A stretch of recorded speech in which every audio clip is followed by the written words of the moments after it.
زبور 51۔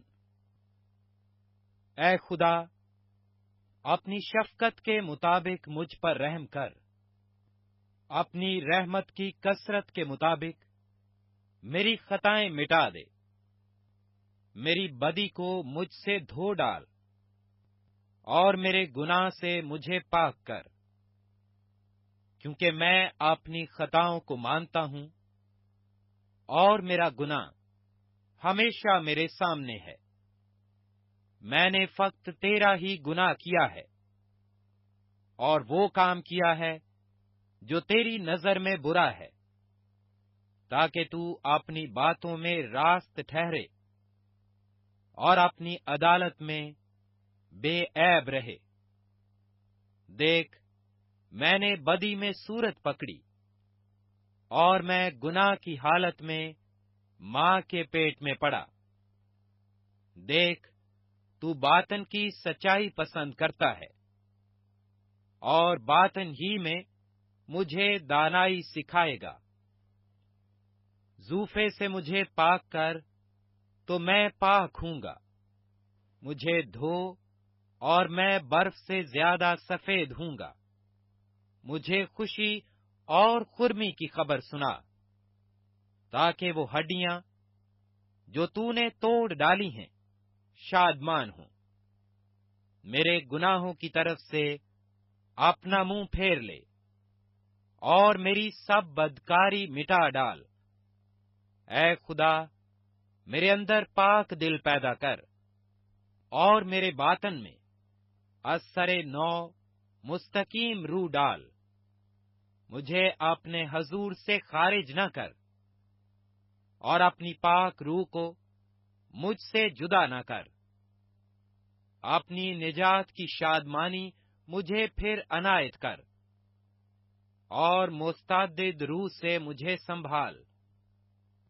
تب میں خطا کاروں کو تیری راہیں سکھاؤں گا اور گنہگار تیری طرف رجوع کریں گے۔ اے خدا، اے میرے نجات بخش خدا، مجھے خون کے جرم سے چھڑا، تو میری زبان تیری صداقت کا گیت گائے گی۔ اے خداوند، میرے ہونٹوں کو کھول دے، تو میرے منہ سے تیری ستائش نکلے گی، کیونکہ قربانی میں تیری خوشنودی نہیں، ورنہ میں دیتا۔ سوختنی قربانی سے تجھے کچھ خوشی نہیں۔ شکستہ روح خدا کی قربانی ہے۔ اے خدا، تو شکستہ اور خستہ دل کو حقیر نہ جانے گا۔ اپنے کرم سے سیون کے ساتھ بھلائی کر، یروشلم کی فصیل کو تعمیر کر۔ تب تو صداقت کی قربانیوں اور سوختنی قربانی اور پوری سوختنی قربانی سے خوش ہوگا، اور وہ تیرے مذبح پر بچھڑے چڑھائیں گے۔ زبور 52۔ اے زبردست، تو شرارت پر کیوں فخر کرتا ہے؟ خدا کی شفقت دائمی ہے۔ تیری زبان محض شرارت ایجاد کرتی ہے۔ اے دغا باز، وہ تیز استرے کی مانند ہے۔ تو بدی کو نیکی سے زیادہ پسند کرتا ہے اور جھوٹ کو صداقت کی بات سے۔